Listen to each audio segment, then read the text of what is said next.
దీంతో రాష్ట్ర ప్రభుత్వానికి ఉన్న చిత్తశుద్ధి కూడా మనకు క్లారిటీ తోటి అర్థమైపోయింది. కాబట్టి నేను ఒకే ఒక విషయం మీ ముందు పెడుతున్నా. ముఖ్యంగా కేసీఆర్ గారు నిన్న బీఆర్ఎస్ పార్టీ కార్యాలయంలో వారి ఎమ్మెల్యేల మీటింగ్ అంటే వాళ్ళ అసెంబ్లీ నాయకత్వ సమావేశం పెట్టుకొని గుడ్డెద్దు చేన్ల పడ్డట్టు మేము రాజకీయం చేస్తున్నట్టుగా ఆయనకున్నటువంటి చమత్కార వాక్యాలతోటి మాట్లాడుతుండు. 10 ఏళ్ళు ఎడ్లు కావు మేసింది ఈ తెలంగాణను. అంతకంటే దారుణమైన విషయం ఏంటంటే వాళ్ళు తెలంగాణలో పచ్చగా ఉన్న పొలాలల్లా మేసి ఆగం చేసి ఇవాళ మీటింగ్ పెట్టుకొని ఇన్ని రోజుల నుంచి బాధ్యత గల ఒక ముఖ్యమంత్రిగా ఉండి ఈరోజు అపోజిషన్ లీడర్గా ఉండి కూడా అసెంబ్లీకి రాని వ్యక్తి ఇవాళ వచ్చి మీటింగ్ పెట్టుకొని మాకు దిశానిర్దేశం చేసే ప్రయత్నం చేస్తుండు. గుడ్డెద్దు చేన్ల పడ్డట్టు కాదు, మీరు కళ్ళు తెరిచి చేన్లు మేసి తెలంగాణకు 7 లక్షల కోట్లు అప్పు చేసిపోయారని నేను తెలంగాణ ప్రజలకు చెప్తున్నా. ఇవాళ మీరు సమావేశాలు పెట్టుకోండి. ఫస్ట్ మీరు అసెంబ్లీలోకి వచ్చి ఈ రాష్ట్ర దౌర్భాగ్య పరిస్థితిని మీరు తీసుకొచ్చినందుకు మీరు క్షమాపణ చెప్పాలి తెలంగాణ ప్రజలకు. మేము తీసుకొచ్చినాం మీరు చేసిన అప్పుల చిట్టాలన్నీ బయటికి. ఇవాళ మీరు 12% లోన్లకు తెస్తే ఇవాళ లోన్ రీస్ట్రక్చరింగ్ చేసే ప్రయత్నం చేస్తే కూడా ఇటు సెంట్రల్ గవర్నమెంట్లో కిషన్ రెడ్డి గారు వీళ్ళందరూ రాష్ట్రానికి సాయం చేసేదే వాళ్ళు కూడా మీకు చేతులు కలిపి మా మీద అమ్మడ్నాలు మోపే ప్రయత్నం చేస్తారు. మేము ఒక పక్కన ఇంటిగ్రేటెడ్ స్కూల్స్ పెట్టి విద్య, ఒక పట్టణ ఉపాధి కోసం వ్యాపారాలు పెట్టుకోనికే వెనుకబడ్డ తరగతిలో ఉన్న యువతకు మేము సాయం చేసుకుంటా మేము ఇచ్చిన గ్యారంటీలే కాకుండా ఏం చేస్తే తెలంగాణ బంగారు తెలంగాణ అవుతుంది అన్న ఆలోచనతో మేము ముందుకు పోతుంటే మీరు ఎట్లా తెలంగాణ ప్రజలు బాగుపడాలన్న ఒక ఆలోచనతో మీరు సలహాలు చెప్పకుండా మీరు మీటింగులు పెట్టుకొని మా మీదనే మళ్ళీ కిషన్ రెడ్డి గారు అంటారు ఇదే నవ్వు వస్తుందంట ఆయనకు మమ్మల్ని చూస్తే.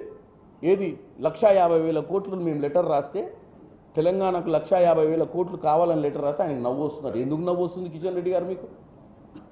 తెలంగాణ ప్రజల కోసం 1,50,000 కోట్లు అడుగుతున్నాం, మా కోసం అడుగుతలేదు.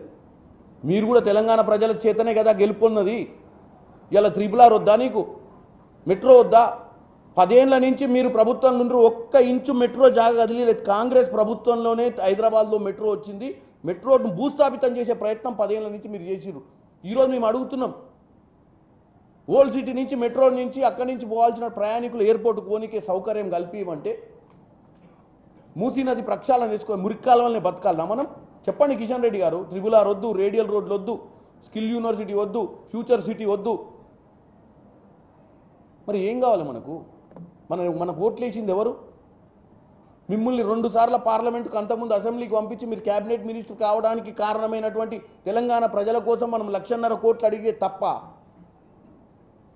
మీరు దాన్ని సమర్థించాల్సింది పోయి మీరు వెటికారమా మీకు మేమంటే? మా ముఖ్యమంత్రి చేసే ప్రయత్నాలన్నింటినీ కేవలం మీకు ఆయన ముఖ్యమంత్రి కావడాన్నే ఓర్వకపోవడం పక్కన పెడితే తెలంగాణ ప్రజల గురించి ఆలోచించండి. మీరు అనుకోవచ్చు మాకంటే కింది స్థాయి నుంచి మా తర్వాత రాజకీయాలకు వచ్చిన వ్యక్తి ముఖ్యమంత్రి అయిందని చెప్పి మీరు బాధపడుతుండొచ్చు లోపల. ఈయన వచ్చి ఢిల్లీలో మా ప్రధానమంత్రిని కలిసి మా మంత్రుల్ని కలిసి నిధులు తీసుకోపోతే రేపు పొద్దున మా భవిష్యత్తు ఎట్లుంటుందో తెలంగాణ రాజకీయాలల్లో కాంగ్రెస్ పార్టీ రేవంత్ రెడ్డి గారే బాగా డెవలప్ అయితే మా ఫ్యూచర్ ఏందని ఆలోచించుడే తప్ప తెలంగాణ ప్రజల గురించి మీకు పట్టింపు లేదా? పట్టించుకోరా? 7,50,000 కోట్లు అయితే రేవంత్ రెడ్డి 3.5 అయింది అనుకొని మేము ప్రభుత్వంలోకి వచ్చినాం, అందుకే మేము పథకాలు చేయలేమని చెప్పి మీరు అంటున్నారు. అవును, నువ్వు సెంట్రల్ మినిస్టర్ ఉండి నువ్వు 10 ఏళ్ళు పాలించి అక్కడ రాష్ట్రం దోచుకుంటుంటే ఆ రోజు నిమ్మకు నీరెత్తినట్టుంది మీరు కాదా? ఈరోజు కూడా మీ కేసీఆర్ని ఒక్క మాట అంటే మీరు ఓర్చే పరిస్థితి లేరు. మీకు కేసీఆర్కు అండర్స్టాండింగ్ ఏందో నాకు అర్థం కాలే. మీకు అవసరమైతే ఎమ్మెల్సీ ఎన్నికలలో క్యాండిడేట్లను పెట్టరు, 8 మంది ఎంపీలను ఢిల్లీకి పంపించే ప్రయత్నం చేస్తారు. మీ అండర్స్టాండింగ్ ఏందో ఆయనను ఒక్క మాట అంటే మీకెందుకు నొప్పిలేస్తుందో నాకు తెలియదు. మేము 1,50,000 కోట్లు కావాలని తెలంగాణ ప్రభుత్వం నుంచి మేము రాసిన లేఖను తప్పు పట్టే వాళ్ళు ఇవాళ వాళ్ళు నిన్న మీటింగ్ పెట్టుకున్నారు. ఎందుకు మీటింగ్ పెట్టారు అడగండి. దోసుకొని పోయినోళ్ళు, అడ్డగోలుగా దోచుకొని పోయిన వాళ్ళ గురించి మాట్లాడకుండా మీరు తెలంగాణలో జరుగుతున్నటువంటి ప్రభుత్వ సంక్షేమ పథకాలకు అండగా నిలవాల్సిన అవసరం ఉంది. అలాగే కేసీఆర్ గారు కూడా అసెంబ్లీకి రావాల్సిన అవసరం ఉంది. అసెంబ్లీలో మొట్టమొదటిగా మీరు ఈ రాష్ట్రాన్ని దోచుకున్న విధానానికి ప్రజలకు క్షమాపణ చెప్పాల్సిన అవసరం ఉంది. దాంతోపాటు ఇప్పుడు జరుగుతున్నటువంటి కార్యక్రమాలకు నిజంగానే మాకు మేము